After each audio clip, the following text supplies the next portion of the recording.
నేడు Cyberabad municipal corporation పరిధిలో CM Revanth Reddy పర్యటించనున్నారు. పలు అభివృద్ధి పనులకు ఆయన శంకుస్థాపన చేయనున్నారు.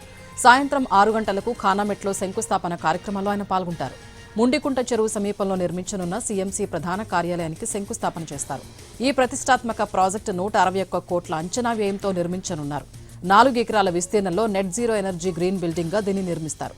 మొత్తంగా గ్రౌండ్ ఫ్లోర్ తో పాటు 8 అంతస్తులతో ఆధునిక పరిపాలనా భవనం నిర్మితం కానుంది.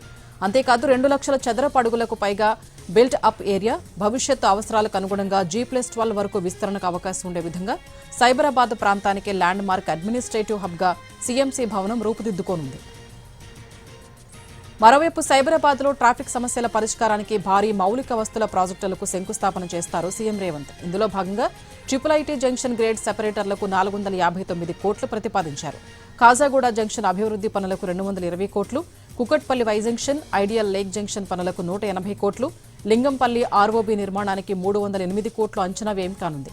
అలాగే Alwyn X roads, Miyapur junction grade సెపరేటర్లకు 530 కోట్లుగా అంచనా వ్యయం రూపొందించారు. అటు ఇవాళ బాచుపల్లి ఎక్స్ రోడ్స్ వద్ద నిర్మించిన ఫ్లైఓవర్ను కూడా సీఎం రేవంత్ వర్చువల్ గా ప్రారంభించనున్నారు.